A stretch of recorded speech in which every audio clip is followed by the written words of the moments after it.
Hello, everybody, and welcome to another edition of the Mormon Atheist.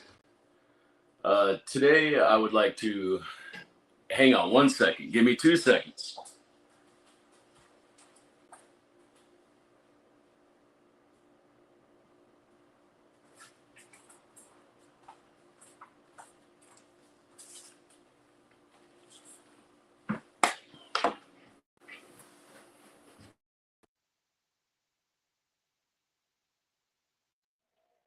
Okay, I hope everybody can hear me. I'm sorry, I apologize for that. So, at any rate, hello, Apostate Congregation. Welcome to another edition of the Mormon Atheist. So, today is a special edition, if you will. I have received some comments from some folks in the congregation, and they've been requesting books, okay, to a list of books to read. So I've been thinking about this for about 2 weeks now, and well, I don't know, since the last video, Joseph Smith and Psalmonic Magic, right? So I've been thinking about this since, and how exactly to go about to put this together, right? How to tell you about these books that I read. And so I had several different scripts written. I had different categories, all different stuff, right? I had all kinds of stuff. So I didn't feel comfortable with any of it because I didn't feel like I was giving the right, how do you want to say it? The right homage. I wasn't paying the right tribute, right? I wasn't giving, I was sort of focusing on these authors for that, this author for that, instead of paying all of them homage and saying like, hey, this is, all of these authors have preserved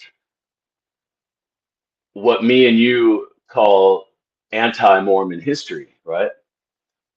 But if you read these books and this literature, and when you read it in context of the era, what's happening at the time, you're in the anti-Masonic movement. You have to remember, apostates, what is my time frame, right? My time frame is the 1700s to when Joseph Smith died.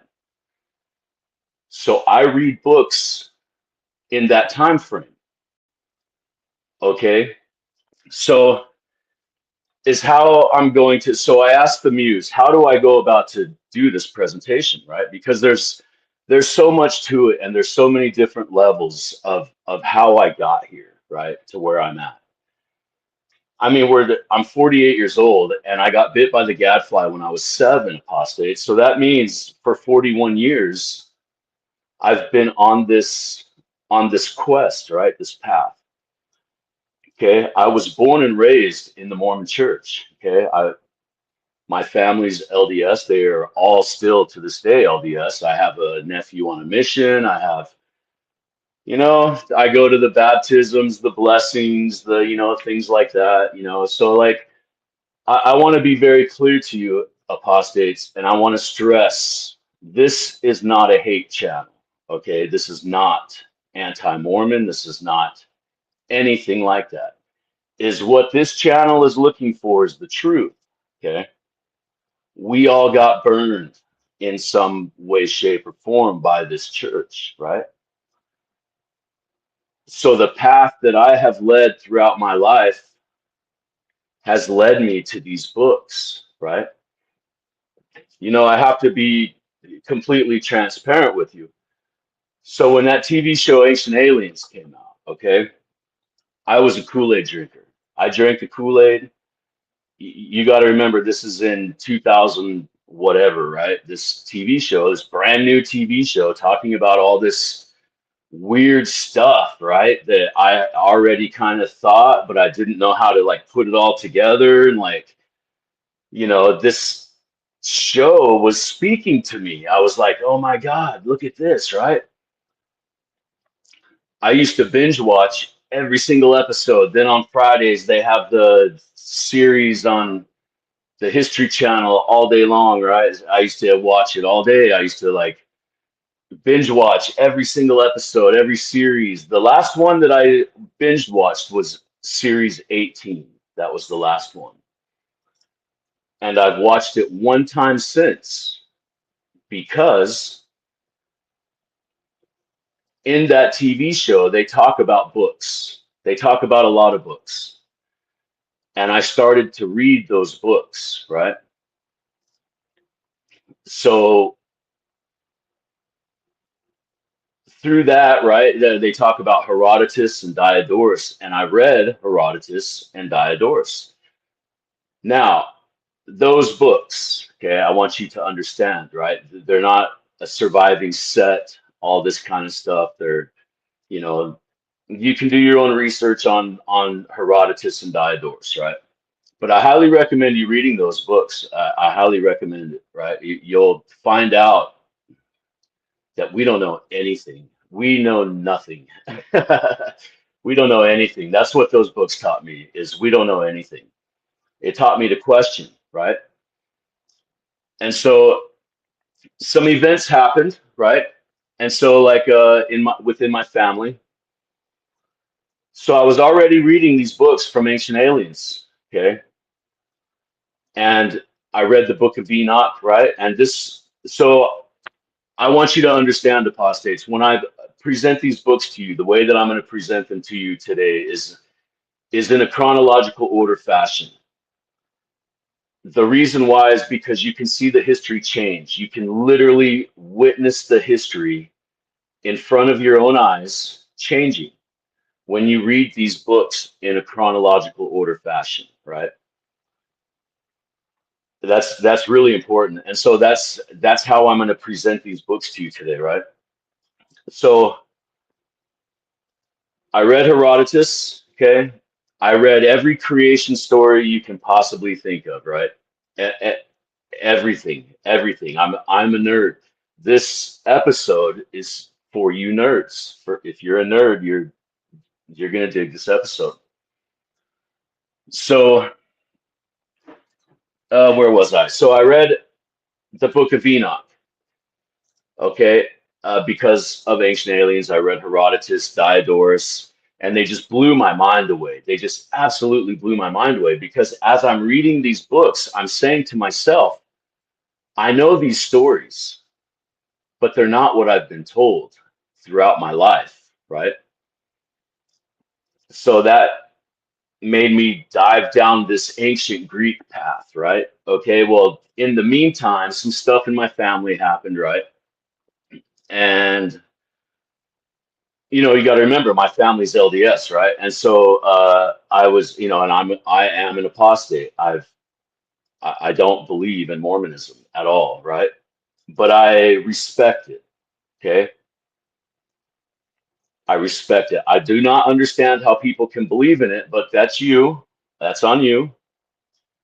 But I respect it because I understand it, because I was born in it, and I realize what it means to people, right? So my heart is not completely hardened. This stuff affects me, apostates, to this day. Even though I have this channel and talk the way I do on it, this has a legit, real effect on me. It does. Right before I came on today, right now, I almost kind of procrastinate. I have to talk myself into doing these, right? Because it affects me, right? You know, I mean, this is my family, right?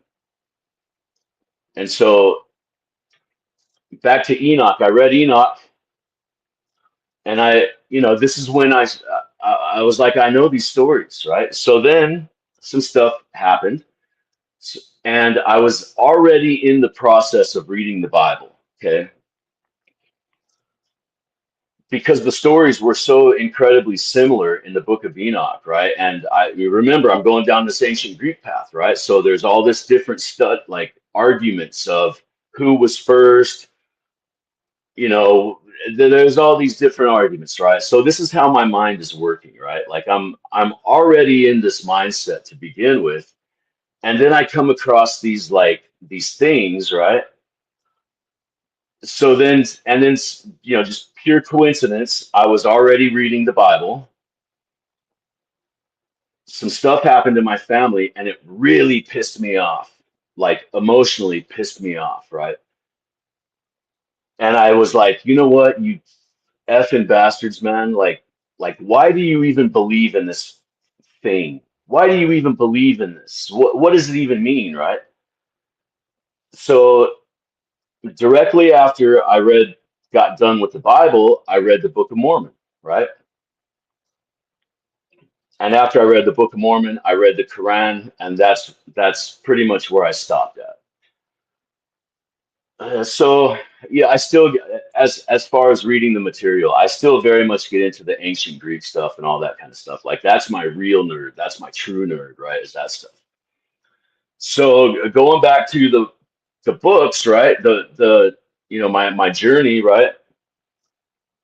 Uh, After I read the Book of Mormon, I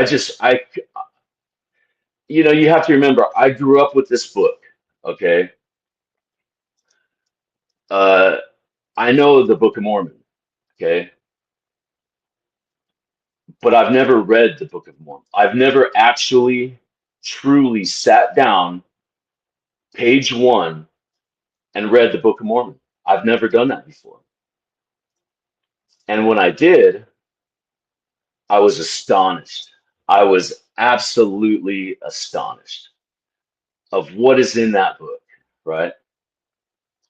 Now you have to remember, I was fresh off of reading the Bible, and I'm fresh off of reading the Book of Enoch, right?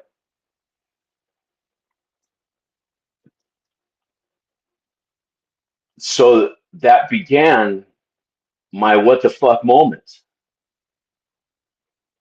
Was like, what the fuck? What is this, right? Because I'm already studying the Bible for like ancient Greek stuff and mythicist type stuff, right?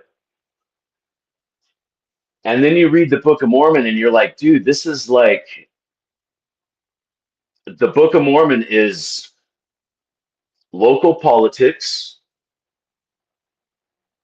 local lore, local ideas, local like commonalities, right? Psalmonic magic, and just a adventure novel combined. That's what the Book of Mormon is, right? And it's absolutely completely ludicrous to me that my family would do what they did and say what they said in the name of that book, right? And it floored me. I could not believe it, right? So I started Googling stuff. I started Googling the names in that book, right?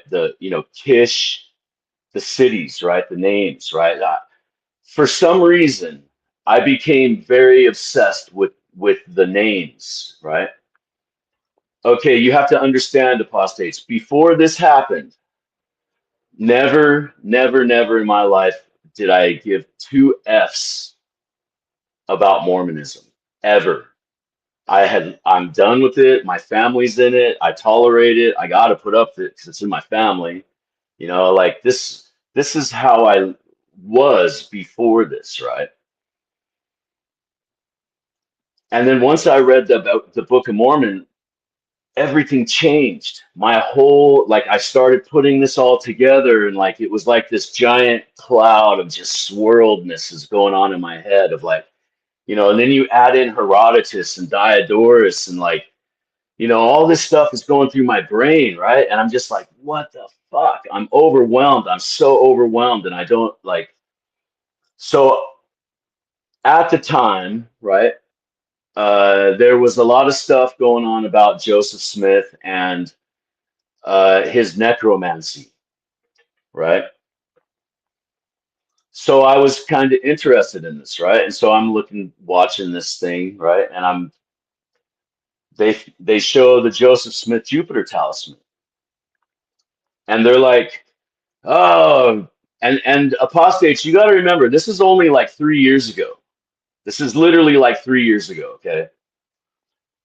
And they're like, oh, we don't know like what this is. And all Mormon has, I'm very summarizing here, okay, right? Paraphrasing, etc., right? We don't know what this thing is. All through Mormon history, it's a mystery, that we don't know. And, scholars and historians alike have blah, blah, blah, blah, blah. And I'm watching this thing thinking, dude, I totally know what that thing is. You can spot it from a mile away. So that led me on this whole journey to, I couldn't remember though, because this was in high school, right?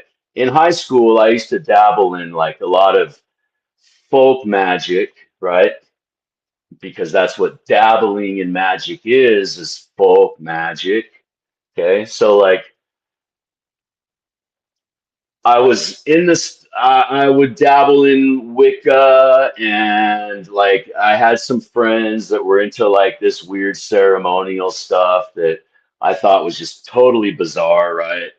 And come to find out years later that what those guys were doing was Salmonic magic. My friends, what they were doing, right? They were practicing, how nerdy high school kids are, junior high kids, right? I don't know, maybe you're practicing with magic.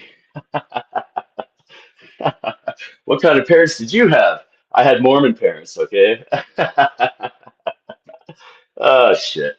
All right, so anyways, back to the story. Where was I? So, anyways, where was I? I don't remember where I was. Back to the books. So, back to the books. Oh yeah, the necromancy. So I knew exactly what that thing was, right? So it took me 2 weeks, apostates, to find that, and it's called the third pentacle of Jupiter, right? Is what that is, right? The Joseph Smith Jupiter talisman. Gee, isn't it ironic that nobody knows what that thing is called, but yet they call it the Jupiter talisman? And you know what? Isn't it funny how that's literally what it's called in Salmonic magic? And you tell me that you don't know what this is, but you write books about it, and you grift people, right? You people are grifters.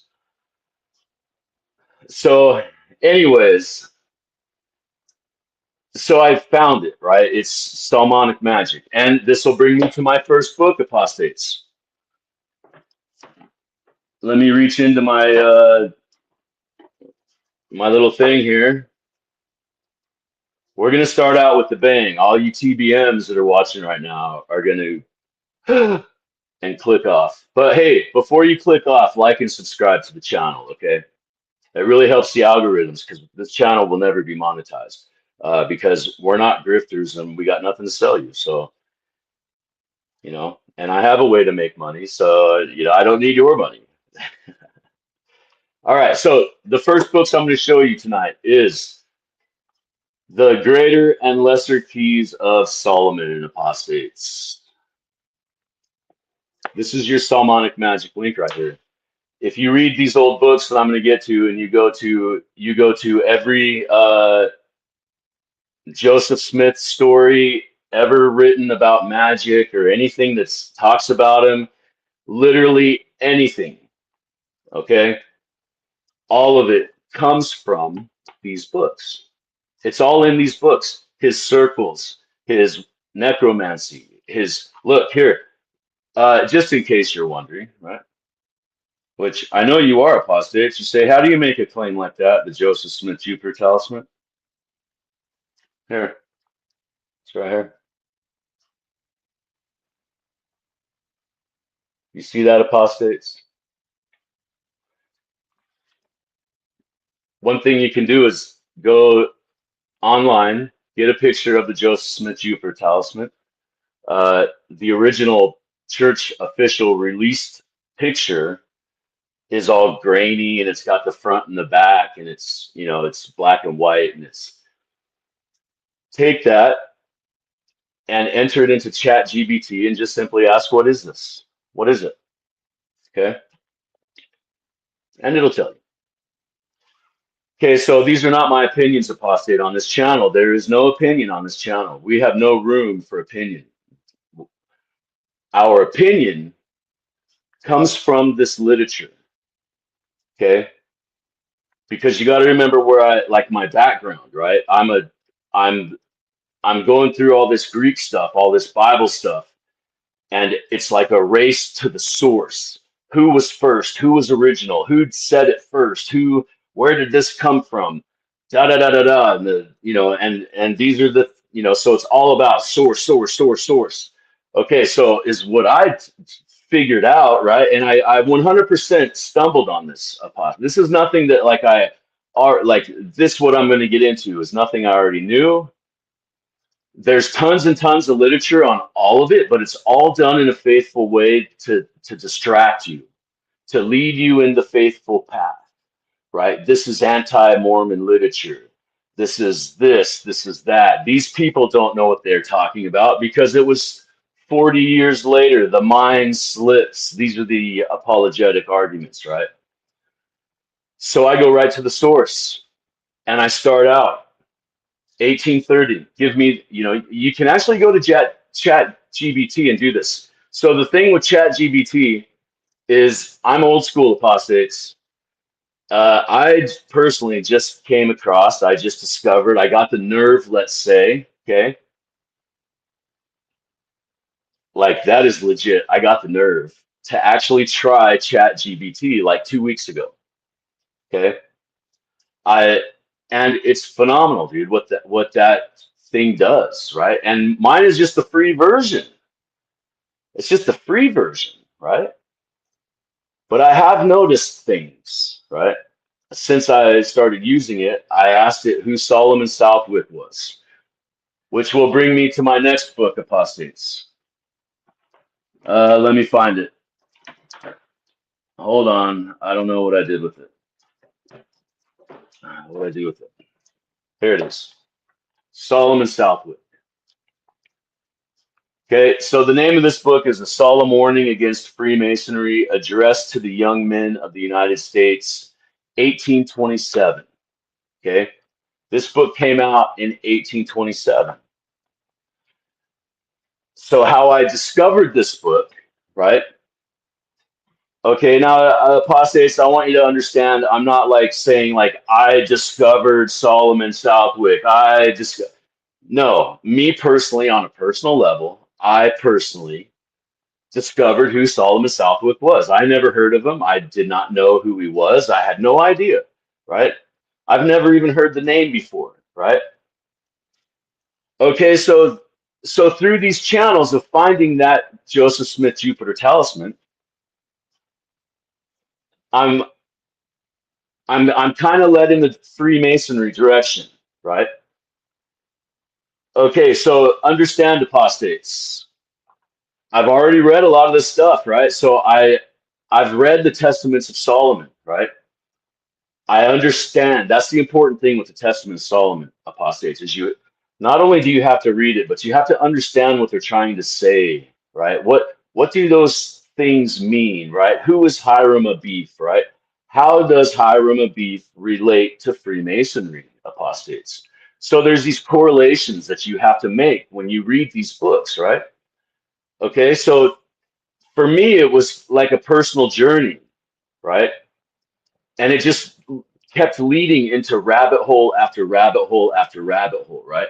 That's why I kind of say that in the beginning of the video, I say it's best to approach these as categories, right? You can section these down to dates. If you want a specific date, right? Go to Google or Chat GBT and say, hey, and this is how I do it, apostates. Give me non-LDS literature, because if you say LDS or if you don't say LDS or non-LDS, all you will get is LDS literature. It just floods the market, right? LDS literature, LDS propaganda, LDS this, LDS that, right? So you specifically have to say non-LDS literature, and all kinds of shit pops up. All sorts of things pop up. And this was my great discovery was, wow. And it happened with William Morgan. William Morgan is how I came across this, right? Because through Freemason, through the Jupiter Talisman, going through the Freemasonry Avenue, I had already known the story of William Morgan, but I didn't really know it. Do you know what I mean? Like I knew of it, but I didn't like know the story, right? So that was my real first dive, right? And I knew already that Joseph Smith, one of his polygamy wives, was Lucinda Pendleton, William Morgan's wife, right? And so I was like, okay, well, I want to find this, right? And so I'm Googling, I'm searching. And this is not something that I just did in like a couple of hours, right? Or 20 minutes. This is weeks of this, right? And through this search, I'm discovering other stuff, right? But I'm still not finding anything on William Morgan, right? So then I go to the Masonic. Then that's when I start using specific words. William Morgan Freemasonry.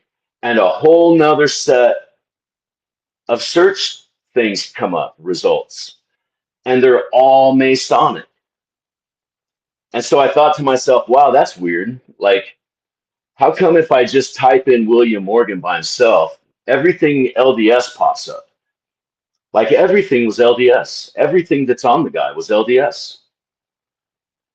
And then, but if I put in specifically Freemasonry, there's still LDS stuff, but it's nowhere near as much, and it's mostly Masonic type of stuff, right?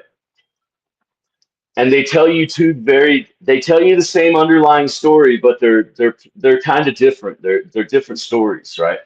The LDS story more of like is in the approach of distancing itself from William Morgan.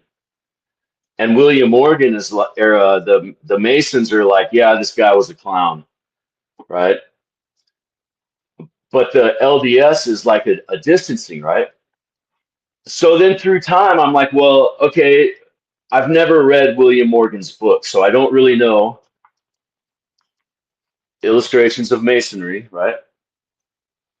So I didn't really know like what Williams Morgan's book was about because it like everything you hear about the it's all William Morgan's book is about the handshake. He's releasing the Masonic secrets of the handshakes and that, right? That's the story that we all know, right? So once I read his book, like actually read his book, and I didn't skim through it like some other people have done, right? We won't get into that, but so if you actually read it with an LDS ear, that's the secret, right? But I didn't know that at the time. When I read his book, I was like, what the fuck am I reading? And I'm not joking you, apostates, when I tell you, I read this book probably 100 times in a row, like in a row. Yeah, I would take breaks, whatever, but I'm not joking you, right? Because I wanted to understand what this book was what was this book telling me? What's it saying to me? Why did this guy die for this? It made no sense to me. I was like, I don't understand how this can be like common knowledge. That what's in this book is like everyday common knowledge, even for back then. So I don't understand why he died for this book. I don't get it. I'm not understanding. So then I go down this rabbit hole, okay, which brings me to my next book. It's called Light on Masonry by David Brainerd. Okay. This book, Light on Masonry by David Brainerd, I get the year wrong every time I talk about this book, so I better make sure that it came out in like fuck, I can't even see it. 1829, I think. 1829, this book came out. Okay, so now we have a series. William Morgan's book, okay, comes out in 1826. Solomon Southwick comes out in 1829. Apostates, please understand, when you read these books, please understand, please research the authors of the book, okay? Understand who they are, who is Solomon Southwick, and why did he write this book? This guy is the creator of the anti-Masonic movement. He started the anti-Masonic movement. And the reason why is it's directly related to the death of William Morgan. This is anti-Masonic material right here. So how does this relate to Mormonism? Mormon Atheist, tell me, how does this relate? This book, Light on Masonry. Well, actually, both these books. Both of these books. If you listen to them or read them with an LDS ear, so David Brainerd takes William Morgan's book. The prefaces are so important because David Brainerd is telling you why he wrote this book. And the reason is because what they did to William Morgan. David Brainerd said he was at the lodge while they were discussing the preparations for the murder of William Morgan. And he thought they were just a bunch of drunken fools. So he went off about his business. And when he learned that William Morgan was gone. And he says he felt it was his patriotic duty to take William Morgan's book and finish it where he left off, because Morgan's book is not complete. He finishes it where he left off and added to it the places appropriately that Morgan left out. And what did he leave out, apostates? The Church of Christ. The Church of Masonry. It's in this book. It's in this book. The entire thing is in this book, okay? If you listen to this with an LDS ear, apostates, Solomon Southwick's book literally says Smith from Vermont is the murderer of Morgan. I'm not making that up. It's in the book.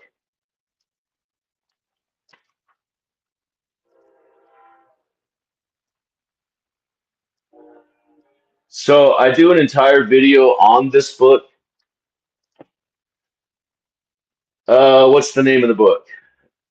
Or what's the name of the video? I don't remember. It's the thumbnail is it's got the Freemasonry's Yakin and Boaz on it, right? Joseph Smith, Freemasonry and Salmonic Magic, I think is the name of the video. I don't remember the name of the video, but you can watch that video and I go through this whole book and I talk about that, right? So I get distracted so easily. I want to show you this, but I want to present. I have something else to show you, so you can go back and watch that video. Okay. So which led to William Morgan, right? So now we're in William Morgan territory, right? So the whole thing of why are these LDS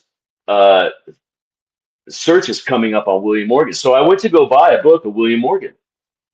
Well, lo and behold, the first effing page on the book is an LDS description of how William Morgan, just the story of William Morgan and how Lucinda Pendleton, and like, it's another distance. They're distancing themselves, but they actually own the rights and they put it in the book. So I was like, what the F is this? So I got this all of these books I get on thriftbook.com. Okay, because they're reprints. See, you can see they're reprints. Okay, see the way it's written. You can go onto archive.org and you can get all these books. Everything that I read is on archive.org. Okay. Solomon Southwick, look, it's got the ink blots on it, right? So these are reprints of the original book. This book is not in print. It came out in 1827, Apostates. You have to go to a reprint place to get this. The same with these, the Lemegatons and the Keys of Solomon, right? So you can't just Google search this stuff because it's not there. That's one of the things I found out about ChatGPT. I had to take pictures. I asked it to give me a description of Solomon Southwick, and it didn't know who Solomon Southwick was. So I had to take a picture of this book, and I entered it into ChatGPT, and it says, oh, and it gave me a whole thing of Solomon Southwick. So then I'm asking it questions about the book, and it didn't know. It was giving me like weird answers. So I had to start taking pictures of the actual page numbers and the actual page. And it was, oh, and then it would give me everything I needed to know, right? So that was one of the flaws I found. And that book is not the only one, right?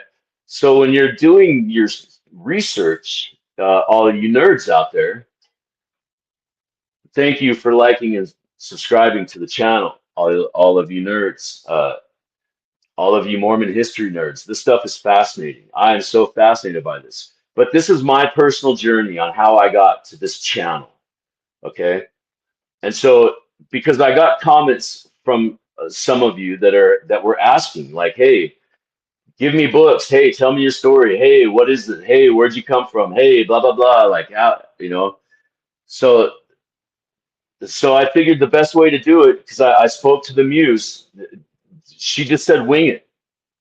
You already know the stuff. I asked her for her help and she said no. She didn't really say no. She just said, like, you know, you already know this stuff. You don't need my help. Just tell them what you already have done. Because that will put you on the path, right? Because in these books, in all of these books, every one of them, especially to the ones I'm going to get to here in a minute, they name other authors, they name other books, they name other things. And those, remember when I said in the first, I got like obsessed with the names, right? I was obsessed with the names. And that's the thing about these Masonic books. These anti-Masonic books have nothing at all to do with Mormonism. I want you to understand that. There is no Mormonism at the time, and in the 1826, there is no Mormonism. So why does the Mormon Atheist correlate the anti-Masonic movement to Mormonism? You got to understand what David Brainerd is talking about. David Brainerd is talking about the Church of Christ. What is the Church of Christ? The Church of Christ was Joseph Smith's original church. He's telling you about the Church of Masonry and how the 33rd Scottish Rite Masons are creating the Church of Masonry and why they're doing it. It's in the book.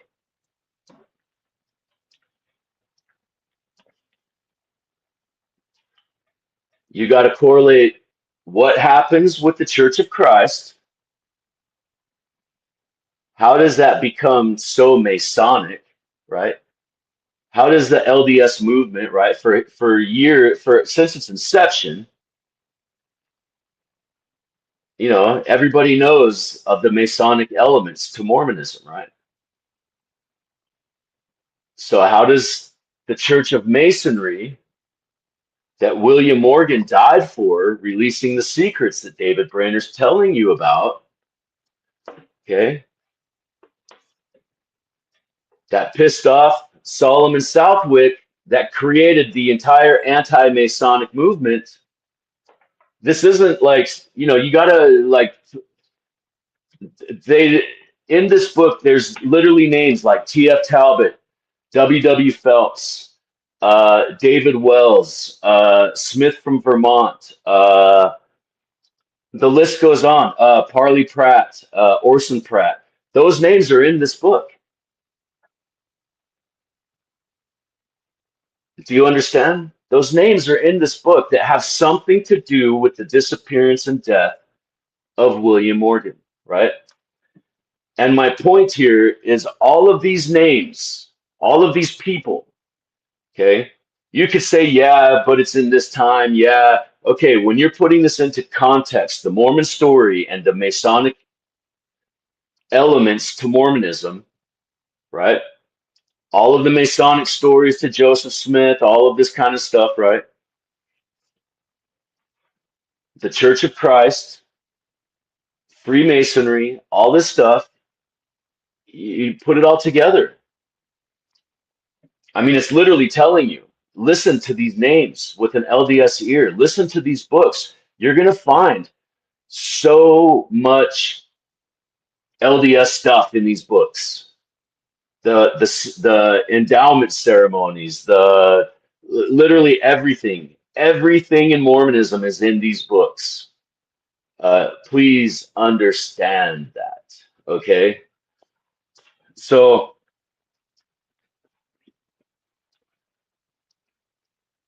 that led me on to there's a whole lot more there to unpack, but let's move on, okay?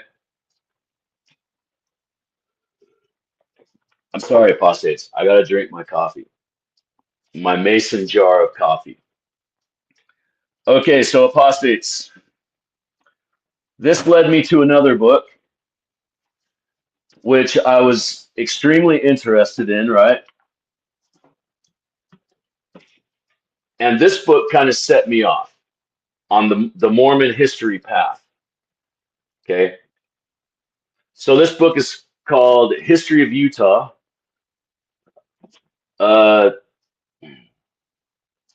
Hubert Howe Bancroft, commonly known as H.H. Bancroft. I refer to him as H.H. Bancroft. His full name is Hubert Howe Bancroft. This book, the importance of this book. This book is what made me realize Mormon history is not at all what we've been told. What we know today, in today's world, 2025, I don't know what today is, like September 9th or I don't know, something like that, 2025. This book right here made me realize that Mormon history is nothing at all that we've been told.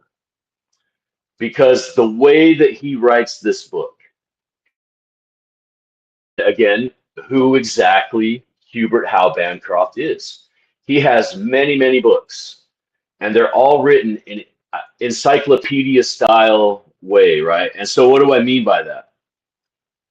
So his books, okay, this page, right, it stops right here. Right here is where it stops. This stuff is all references to everything that is said just on this page alone. Same thing with this page. Okay? It stops here. From here down, it's all references that describe just this page alone. Okay? Every single page is like that. It's 870 something pages long. Okay? In the beginning of this book, there's 52 pages. 52 pages, apostates, of references. Now, the thing with that, look at how small the writing is. Notice how small that writing is. And there's 52 pages of that apostate congregation of references. So you can disagree with this book all you want to, but some of the stuff that this guy says in here will frickin' blow your mind away as to what we know today about Mormonism. Because this is just one book out of his entire series. he starts from the 1500s to the current day, which is 1889 for him, right? So this book is a complete set alone book out of that series. Okay? And this book is the only one in all of his series that are like that. And he has several. He has several. And this is the only one that's like that. So I have to ask why? Why? Why would he do that? So you see, apostates, when you read enough of these books, you start to recognize these patterns, right? And that's why I say this chronological order aspect is so important, because you can literally see Mormon history unfold right before your very eyes. It's not what the church says today. It's not. These books are a snapshot into the history of the United States of America, right? So this H.H. Bancroft, I highly recommend this. I highly, highly recommend this book. If you are a history nerd and you like Mormon Utah history, dude, I got to tell you, this book is a page turner. It'll blow your mind. So this book led me to this book.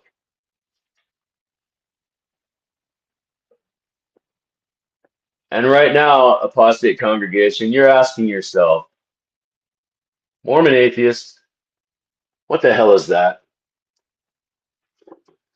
This book, H.H. Bancroft writes about and has pictures of in this book. And I'm going to show you what he has a picture of in a second.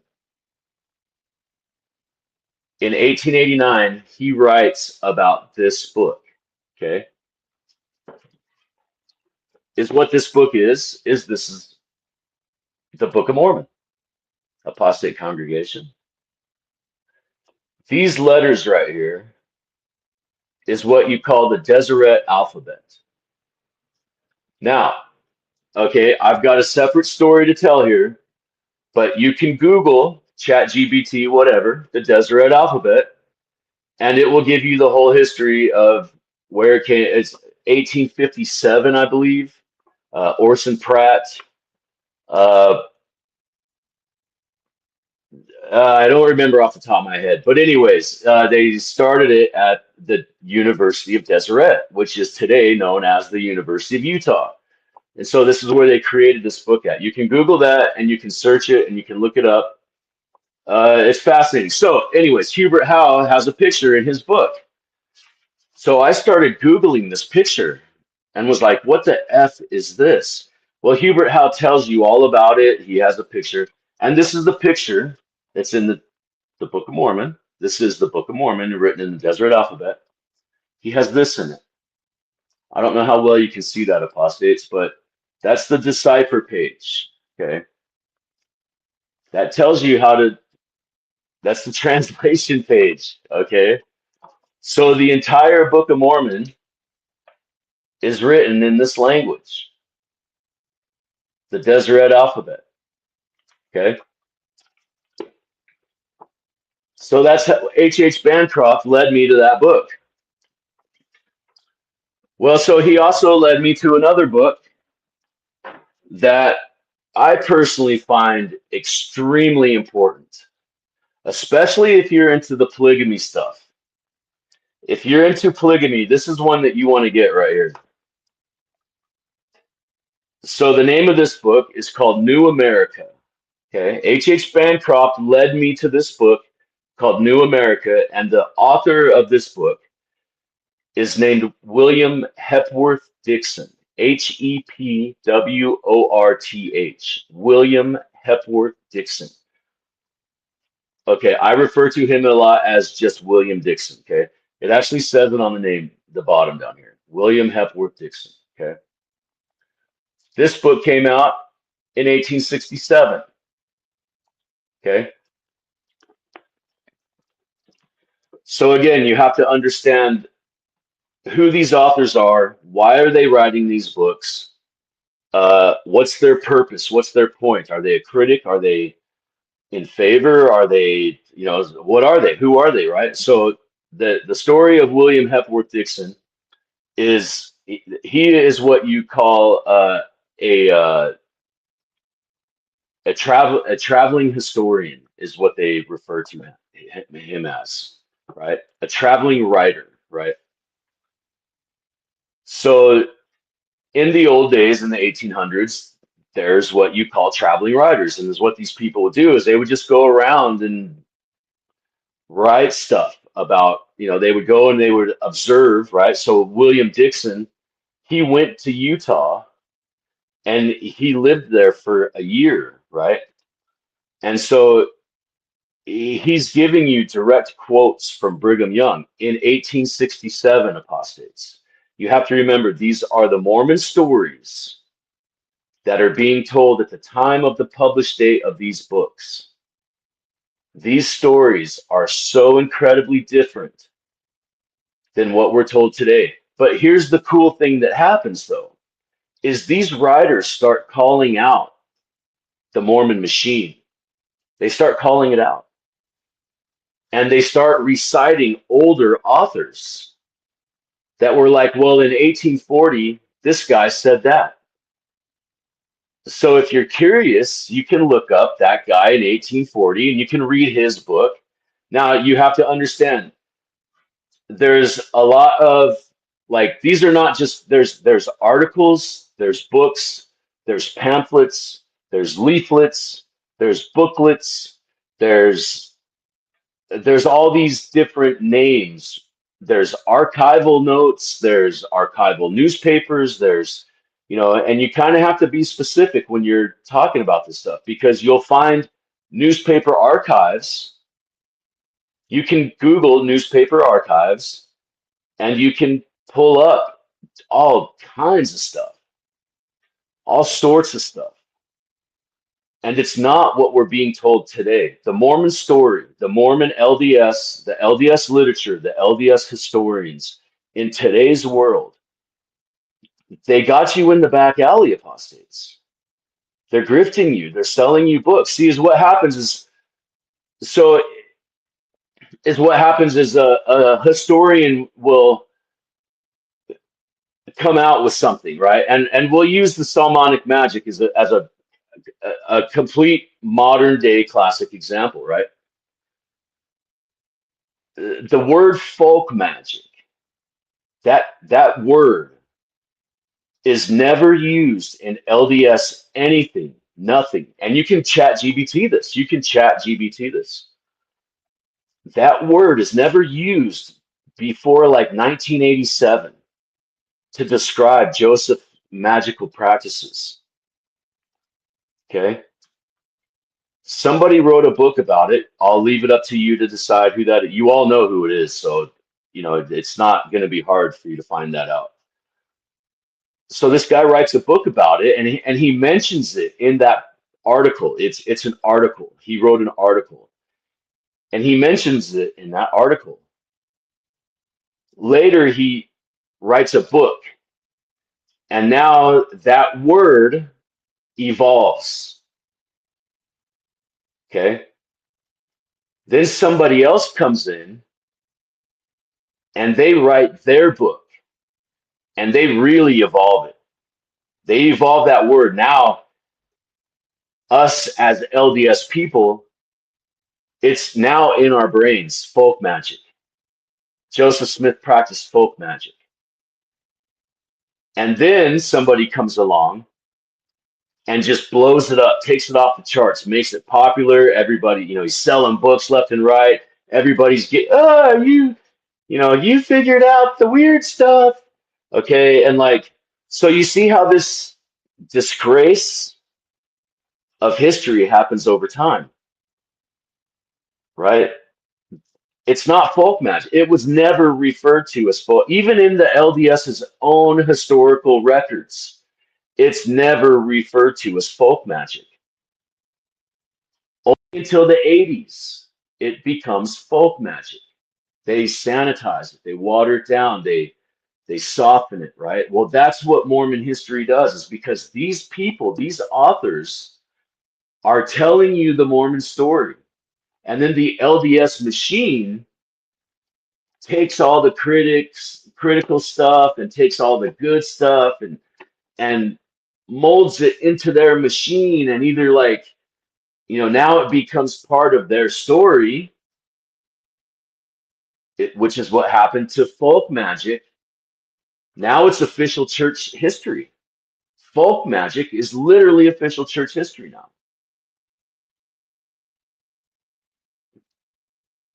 Do you understand? 3 people created it in the 80s. Well, the 80s, the 90s, and the 2000s. And now it's literal church history.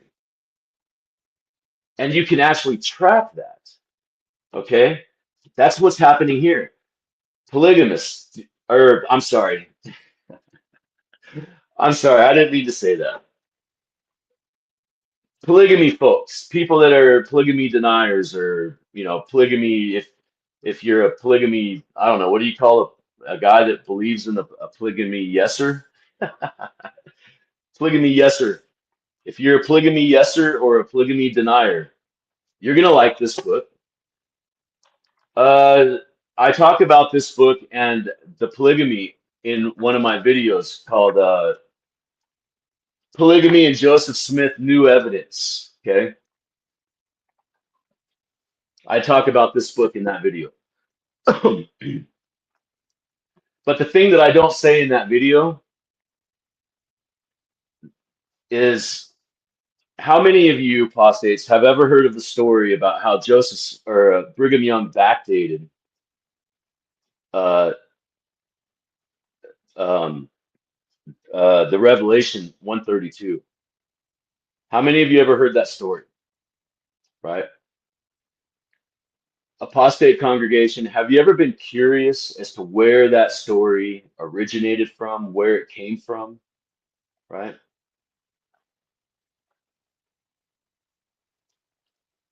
That story comes from William Dixon. That story is in this book. That story is William Dixon himself. He's standing there and he's talking to Joseph Smith, Brigham Young, about polygamy. And Brigham Young excuses himself, goes and gets a letter, a handwritten letter, clearly written by Brigham Young, he says. You got to remember that the guy spent a year with Brigham Young specifically to write this book. It's in the preface. It'll tell you all about it. Okay? And he returns with a letter that's backdated to 1842. This is where that story originated from, apostates. Okay? And you're gonna find a whole lot of other stuff. What are the apostate congregation? Let me ask you something. Okay, so through history, we know the names of the children of Joseph Smith, right? You all agree, right? Okay, you can Google it, you can look them up, and there's names, right? Okay. How come in all of these books that are written in the 1830s, the 1840s, the 1850s, the 1860s, the 1870s? You see, I'm just talking about the books, but you're leaving out the articles, the pamphlets, the booklets. Fraser magazine. Go to Fraser magazine. So you see, apostates, this is one of the things that gets you in the back alley, and they insert their finger right up your backside, because every single Mormon podcast out there talks about Fraser magazine. Fraser magazine. Everybody knows about it. It's not a secret. There's nothing new. Fraser magazine, right? Apostates, I want to ask you a question, and I want your honest answer. Out of all the podcasts you've ever watched, out of all the Mormon history you've ever read, what's in Fraser magazine? What's it even about? Do any of you know? So is what it is, apostates, is it's an article inside of a magazine. Fraser's Magazine is the name of the magazine. The article that's in there is called The Original Prophet. I have a video on that. It's called Joseph Smith, the Original Prophet. Read that. Read it. It's like 11 pages long, apostates. It's a quick read, but I want you to pay attention and I want you to listen and I want you to hear what that author is saying and understand what he is saying and the gravity of what he's saying. And not a single podcast out there has ever told you that except for the Mormon Atheist. They cannot describe Joseph Smith. They can't describe him. In this book, he's astonished. He's talking there. He's standing in front of Eliza Snow, Orson Pratt, and Brigham Young himself, asking questions about Joseph Smith, and they can't give him the answer. They don't know the answers. Orson Hyde, apostates. Who was in the jail cell with Orson Hyde? Joseph Smith. And he can't describe what Joseph Smith looks like? That's not in just one book. It's in many. It's in Fraser Magazine, and it's in this. Fraser Magazine was written in 1873. This was written in 1867. Okay, apostates. So this stuff on my channel and these Mormon historians and these LDS people that are trying to debunk me on my channel and tell people that I'm crazy. This is your history, and this is why we have to pay attention and pay homage to these authors. These authors preserved Mormon history as it's being told in the day. In 1867, this is the story. In 1873, that's the story. In 1889, this is the story. But the thing is they all tell you, well, this is what H. Bancroft says. This is what Dixon says. And they're all telling you the exact story. They're all like, yeah, because these people are alive. Joseph Smith died in 1844. This book comes out in 1867. He tells you, he laughs at the Mormon story, and he tells you, I was alive. I know the Joseph Smith story. I was a young man when that was going around. Right? Do you understand what's in these books, apostate? This stuff is so explosive. And I just need people to read these books because I don't know how to communicate this. How do I communicate a sentiment? I don't know how to do that. How do I communicate that you can read these books through the lineage of time, 1830, 1831, 1832. You can Google these books by year. And you can literally watch the story change in front of your face. And then you go to a podcast today and you watch that podcast. And this guy is an ex-Mormon, and he's literally telling you the Mormon story, the Mormon resource story. This stuff is anti-Mormon literature. That historian on the Ex-Mormon podcast is never going to talk about this book. But see what that Mormon ex-Mormon historian does not know is none of this is anti-Mormon literature. None of it is. There's not a single anti-Mormon. Now, yes, they do refer to the people as dupes. They do refer to the people as this kind of stuff. But in context, They're saying, how could these people fall for this stuff? Their criticism is the machine, right? The Church of Masonry machine, right? That's their criticism. It's not the people, right? They're making fun of the people, like these people literally are giving up their property to go with this imposter, right? These people are coming from England, and they have already sold their property and sent the money to the Mormons. So as people were warning them along the way, they wouldn't listen because they had already given their money and already invested, and their answers are like, well, let's go and see what happens. Let's just go and see.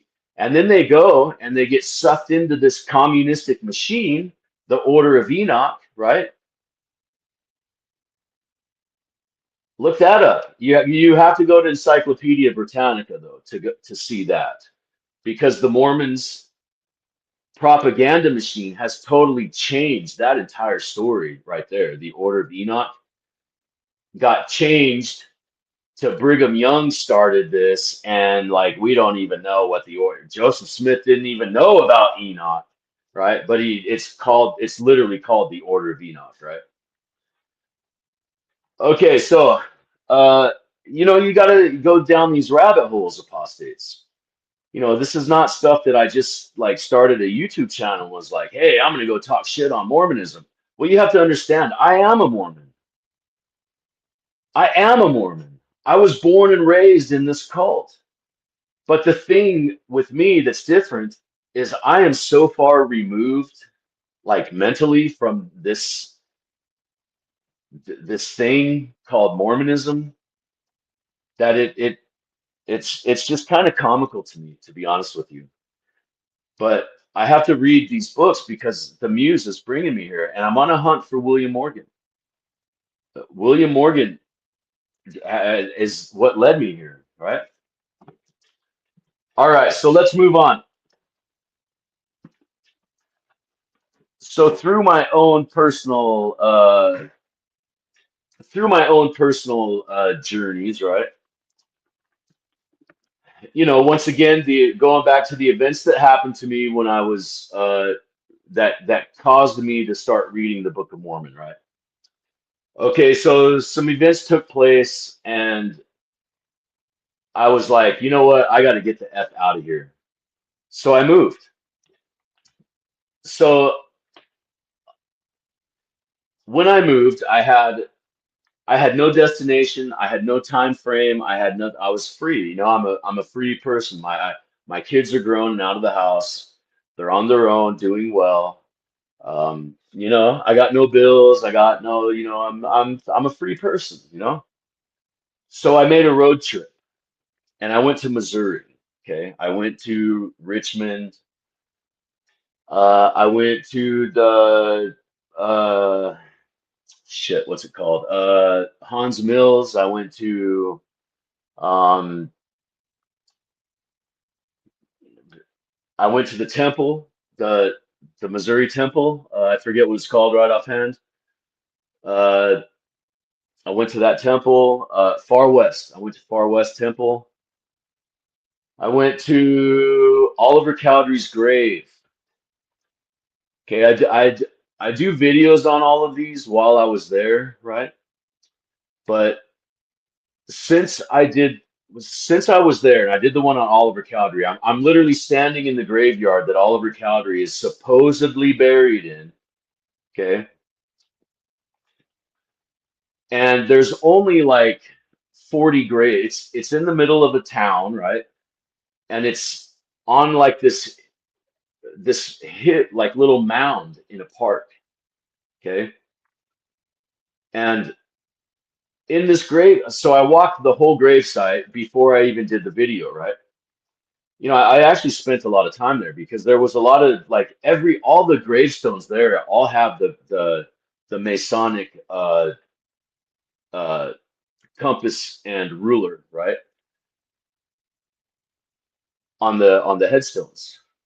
So I walked around, right? And off to the, if you're standing looking at the graveyard, off to the right, if you're standing in the parking lot looking at the graveyard, off to the right, there's a giant, like a, like a obelisk, I guess you could call it, right? And on this thing, it says on one side Joseph Smith story, on the other side Oliver Cowdery, Martin Harris, and then David Whitmer, right? Okay. So this is this is where Oliver Cowdery is supposed to be buried. I couldn't find his grave. Okay. So I was, and that's when I was like, dude, I got to take a video of this, right? So I videoed it. I walk around the graveyard, I show the graves. I'm like, but there is one there named Oliver Parrish. And I didn't start thinking about this until about a month ago, right? So I did that video almost a year ago, right? And I didn't start thinking about this until about a month ago. I came across one of Joseph Smith's scribes was his last name was Parrish, right?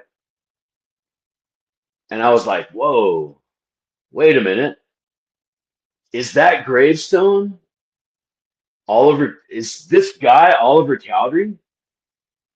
Because if you look at Mormon history, there's like nothing on Oliver Cowdery. It's extremely vague. It's it's almost like it's a passing, like, oh yeah, this guy. Here's his history. His dad was a doctor. That's his history, Oliver Cowdery, right? And so it just made me wonder. And then so once that name, right, here we go back to these names, right? You have to pay attention to these names, right? Names and dates. Names and dates are so important. So through these books, they actually talk about this Parrish guy.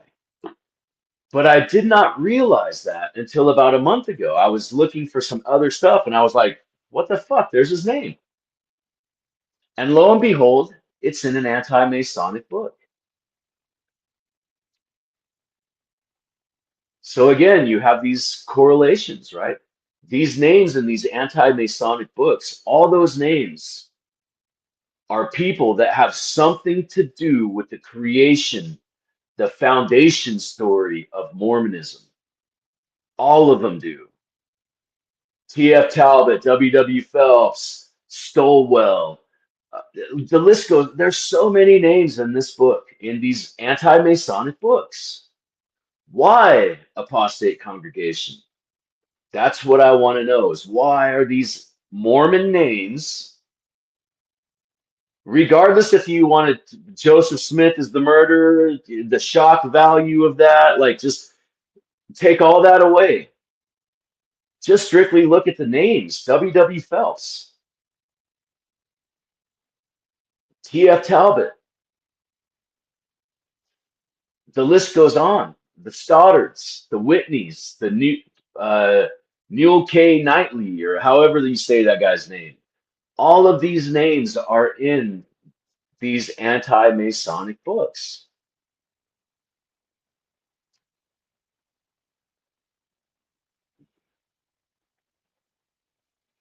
Makes you wonder, right?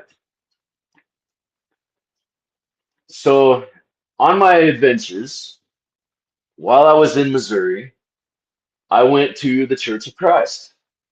Because what does David Brainerd talk about?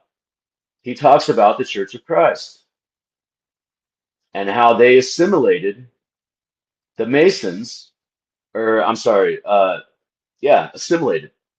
They assimilated the Masons into their church as a cover for the murder of William Morgan, right? That's literally what the book says. That's not my opinion. That's what the book says. It, like, word for word says that. Okay. So now I'm interested in the Church of Christ. What does the Church of Christ? So I went there and I got a Church of Christ Book of Mormon.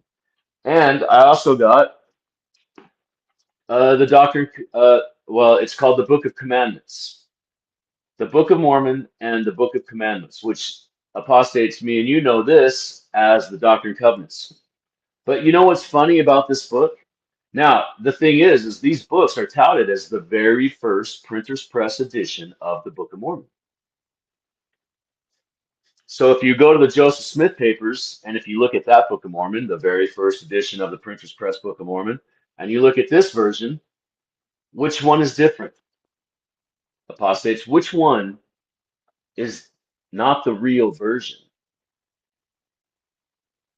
Do your history on when chapters and verses were discovered and when the headers above the chapter, little synopsis above the chapters, do your researches when those came out. Guess what? The Mormon Atheist did a video on that too. Are the Joseph Smith papers a fraud? I totally lay it out. I actually go through actually four different versions, editions of the Book of Mormon, because in all of these books, they all recite page numbers of the Book of Mormon and they read what they're talking about. And me and you, when we hear it, it's a little different, but we know what they're saying, right? So me being me, the Mormon atheist, started looking up those page numbers, and they're not there. They're not there. But if it was just a one author, then okay, maybe it's a one off. He got it wrong, type of thing. But it's literally all of them. All of them recite these page numbers, and then they tell you whatever it is they're telling you about the Book of Mormon. Well, you can take that and copy and paste it, and it'll tell you in the Brighamite Book of Mormon where it's at, right? The Brighamite Book of Mormon. But still, that begs the question as to what Book of Mormon are those people talking about? Because once you do your history on the first edition of the Book of Mormon that's in the Joseph Smith papers, and this Book of Mormon, and the Brighamite Book of Mormon, you will understand very, very, very clearly none of these Book of Mormons are the Book of Mormon that these people are talking about in the 1830s and 40s. It doesn't exist. There is no Book of Mormon that we know of, that we have ever seen, that nobody in today's world has ever seen. Nobody's ever seen this Book of Mormon that these people are talking about. Okay? It doesn't exist. Unless you can find it, it doesn't exist. Believe me when I tell you, I have been searching for months to find this Book of Mormon, and I can't find it. I've gone through so many different Book of Mormons, you wouldn't even believe it. And I can't find it. So now this begs the question as to like, what are we even told, right? Go back to when I read the Bible, right? It was like, and the Book of Mormon, it was like, what are we told? Now through history, like general literal American history itself is giving me that same experience of like, what are we even told? What do we even know about Mormonism? These old books are telling us. They preserve the story. That's the genius of these books. These authors should be praised because they preserved Mormon history as it was in the day they published their book. Do you understand that? Does that make sense? And it changes over time. And what me and you refer to as history is the answer to these books. These books come out and tell you who Joseph Smith's sons were, who his daughters were, who his wife was. Is it Emma?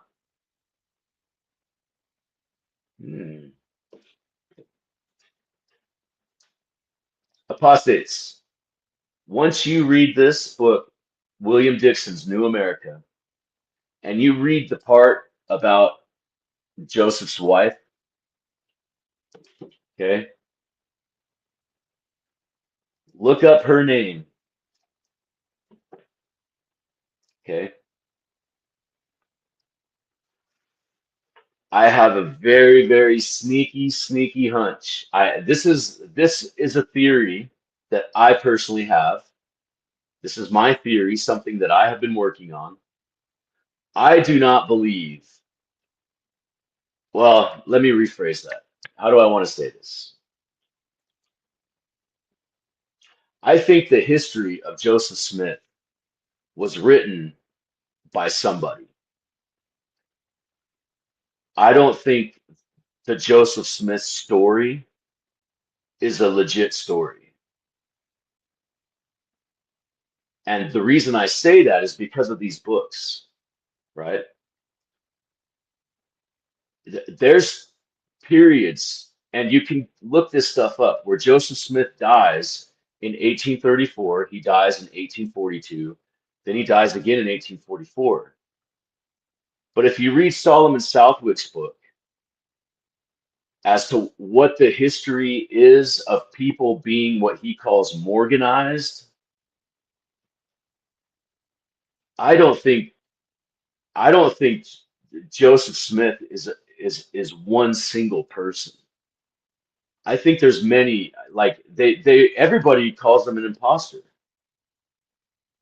They're not referring to him in context. They are not referring to him as an imposter, like a like an imposter preacher, right? Imposter prophet. They do get there eventually, but in 1834, it clearly says Joseph Smith, the Mormon prophet, died at Crooked Creek. He got shot in the leg, and 3 days later, he got shot in the leg, it was amputated, and 3 days later, he died. That's in hundreds of newspapers. You can Google that. Okay. Then in 1842, he dies again. And this time, all of the newspapers call him Joseph Smith, the imposter. But if you read these articles, and if you read several of them, don't just read one, get several of them, right? Read several of them. You'll start to understand the sentiment. You'll start to understand the feeling of what these people are saying. They're like, well, that's not Joseph Smith. Joseph Smith died in 34. This guy's an imposter. That's not Joseph Smith. That's not the guy. This is Joseph Smith, the imposter. And then in 44, he dies again. This time they call him Joseph Smith, the imposter prophet. So what's one to think, apostates? When you take into consideration the story of being Morganized in the anti-Masonic movement and what that actually means, right? And then if you take in these considerations of like Eliza Snow and Orson Pratt and Parley Pratt, they're prolific writers. And the Mormon story, if you do your dates, your Google, Chat GBT, whatever research, the Mormon like the Mormon answer, the Mormon, like the first pro-Mormon type stuff is done by Parley Pratt. And it's an answer to Leroy, shit, what's his name? Leroy something. Leroy, I forget his name offhand. Leroy something, right? Or something Leroy. I don't remember. Reverend something Leroy. That might be his name. But that's the very first pro-Mormon literature ever written was by Parley P. Pratt. And then if you look at the handwriting style, right? That style, right? I don't know. I'm a nerd, apostates. I look at the style and I think to myself, well, when was that style even invented, right? Again, go back to the source. When did this style of cursive even invented? Cursives have been around for thousands of years, but that particular style, when did that start? And then you take into consideration that the Mormon story really doesn't even start until after 1879, which is Orson Pratt, right? So you take all these things into consideration and see my channel is you're witnessing, you apostates are witnessing my channel grow, and you're witnessing me grow. As I learn this stuff, I'm bringing it to you. And like I said in one of my videos, I completely debunked the Book of Mormon Church of Christ in Are the Joseph Smith Papers a Fraud? I was set. I was bent on this book. I was banking.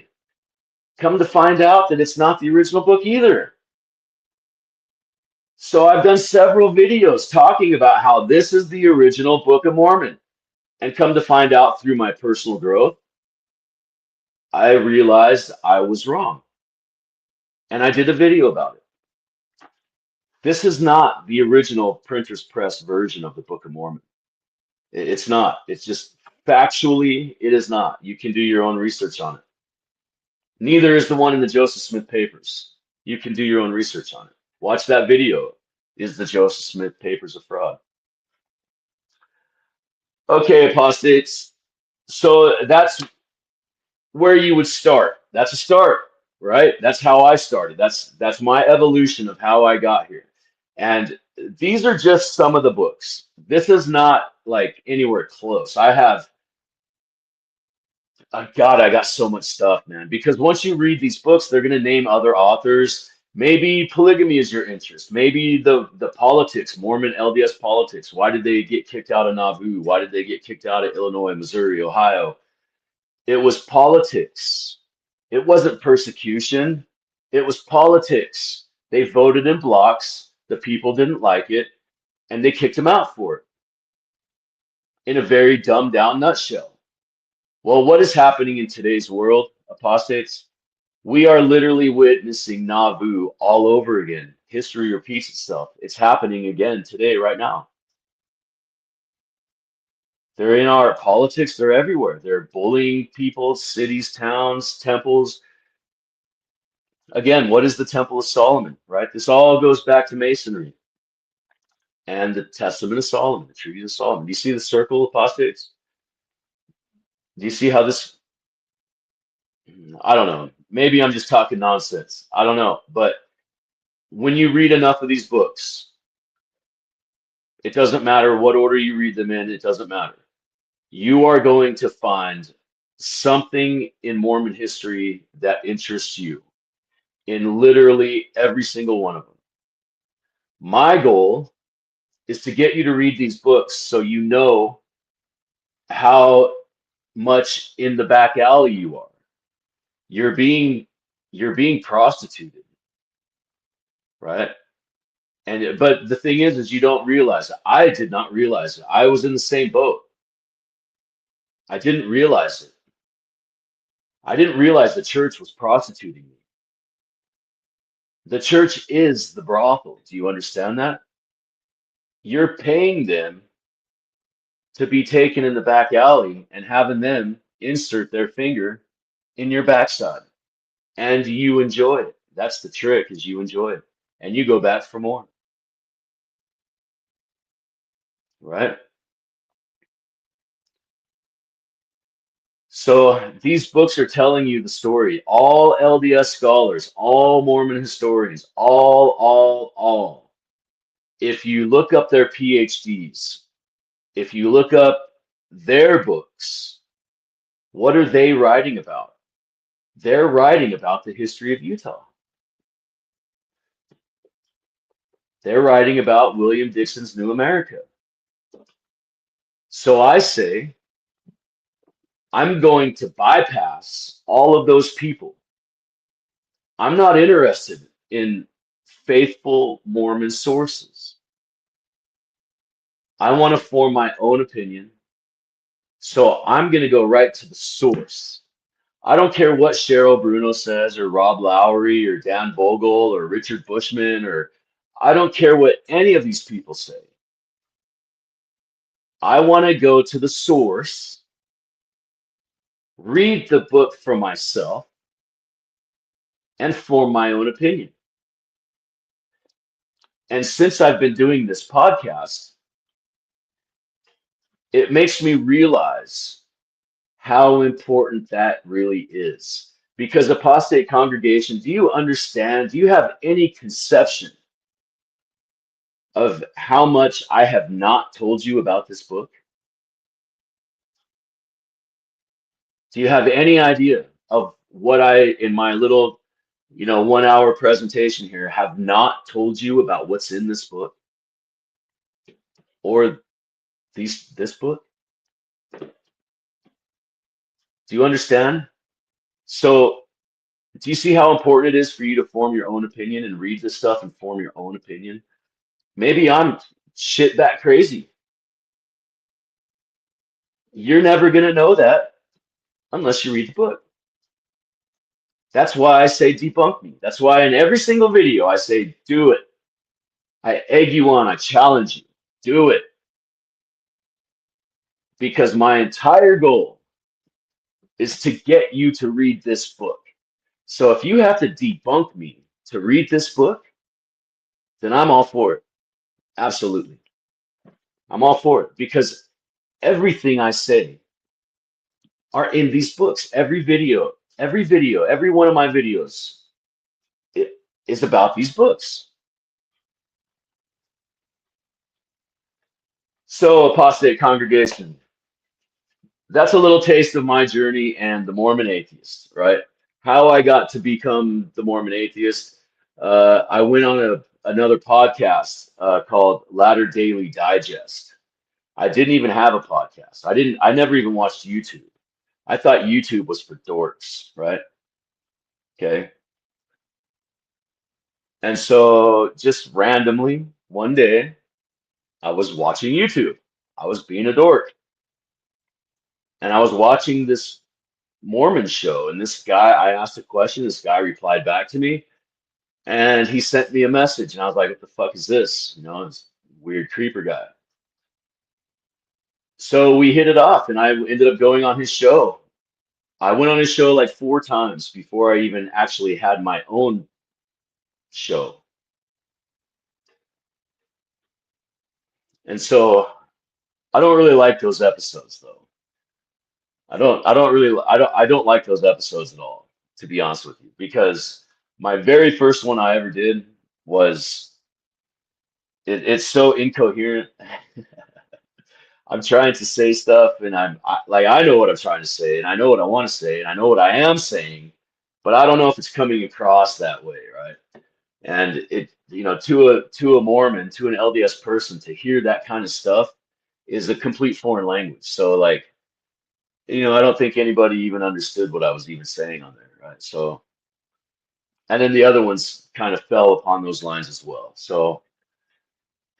But anyways, so I decided to start my own channel because I didn't like I didn't like that I couldn't explain. I didn't have time to like explain. When you're on somebody else's channel, it's very like, well, hi, who are you? And tell me a little bit about yourself. And then the next thing you know, that it's over and you're still talking about your Mormon issue, right? So yeah, I didn't really like that. But at any rate, here we are today. And I do have a lot of appreciation because he is the one that got me started in this. He is the one that that so you can blame him. Tell him thank you. Everybody, right on his comment. Thank you for bringing the Mormon Atheist to us because Latter Daily Digest literally is the first one. So he was the first one. But so anyways, that's my story, apostates. That's how I got here. These are the books I read. To the commenters that wrote in about books, I know this isn't just a list, but I wanted to explain some of these books and the like what they mean and like how they are and like explain to you like please understand this kind of stuff when the context is so important. You have to understand who these authors are. Why are they writing these books? That's the key. I can't express that enough. Who are these people and why are they writing their book? So what else is there, Apostate Congregation? So I thank you to the commenters for asking and giving the idea. I told one of the commenters I would do it in the Mormon Atheist fashion. So this is my way of, the Mormon Atheist fashion right here. So I thought it would be pretty boring to just give you a list. I mean, shit, that sucks. Well, okay, what am I supposed to do with this, Um, but but yeah, Google, have interest, show interest. If something doesn't sit right, if it doesn't smell right, if you feel like somebody's selling you a bag of goods, if they're taking you to the back alley and you know it, and you're clenching those cheeks, baby, history and dates are so important, man. Names, pay attention to the names. Don't let them put their finger in your backside. Okay, Apostate Congregation, like and subscribe to the channel. This is the only way you can support the Mormon Atheist. This channel will never be monetized because greed stains your soul with the stench of ruin. As soon as you take money for this stuff, now you're beholden. I'm Ronan, baby. I'm not beholden to nobody. I'm going to tell you how I feel and what I think about these books. We're Ronan. We own these books, apostates. There is no other channel out there, Ex-Mormon channel, that's talking about any of this stuff. None of it. We own these books. Apostate Congregation, me and you are the ones that brought these, rediscovered these books and gave them to the world, right? Because we have to pay so much tribute and pay homage to these authors for preserving history. And they didn't even know they were doing it. That is the cool thing about it, is they didn't even know they were doing it. They did not. But listen, in every single one of these books, they all warn you. They're all warning you. This thing's coming for you. You better stop. When I read William Dixon's book, the last chapter in his book, I felt this big. This big. You got to understand, apostates. Some of these books are written pre-Civil War. Okay. So in Dixon's book, Dixon is an abolitionist, right? He's against slavery, is what that means, right? So he says, what's the difference between an N-word and a woman? Neither one of them have any rights. Think about that for a minute, apostates. In 1866, this guy wrote that. What's the difference between an N-word and a woman? Neither one of them have any rights. Do you understand the politics that are in these books? How significant is that statement in today's world? 200 years later, apostates, and we're still literally talking about the exact same thing that's in these books. That's why I felt that big. I felt that big. We can do better. As a people, we can do better. We can do better, but we have to get rid of this thing, this infestation called monism. We have to get rid of this. Monism is the destruction of the planet, is monism. Okay, apostates. So like and subscribe, share the video, tell your friends. This channel will never be monetized, right? We're not money changers. Greed will stain your soul with the stench of ruin, my friends. Like and subscribe to the channel and read some of these books. Comment, tell me what you think. What are you interested in? What did you think after you read the book? Comment things like this. Comment on the videos. Go through, read them. Tell me that you're a new subscriber. I want to shout out to all you new subscribers. Thank you for joining the congregation. It's very much important and welcome. And so all of you long timers that have been thank you for sticking with the Mormon Atheist, man. You know, we're slowly building our channel. I think to date we're up to 487 apostates. We're working, man. We're working, baby. We're getting it. So let's get that to 500. Okay. This channel will never be monetized. So even if we do, I can already, as of today, right now, I could monetize my channel. Okay.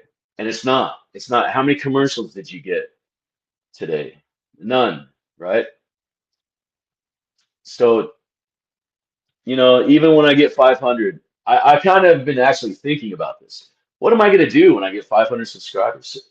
The 500 subscriber, what should we give them? What should we get them? You know, should we get them a Book of Mormon?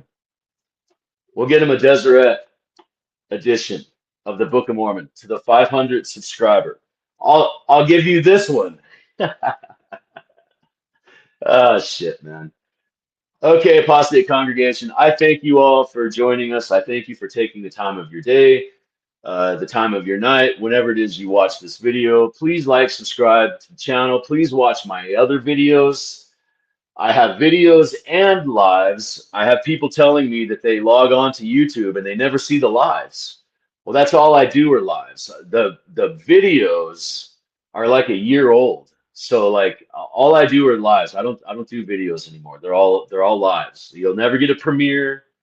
You'll never get any of that bullshit stuff. We're live, baby. We're live. So whatever mistakes I make in speech or whatever, it's all live. All right, apostates. Thank you, thank you, thank you. We will never be monetized. You know the spiel. Tell your friends, like and subscribe, and have a good afternoon. To the commenters, I hope this helps. I hope this gives you something. It kind of consolidates all the videos just into this one video here as far as some of the books go. Okay. Thank you, apostates. Have a good night or have a good day.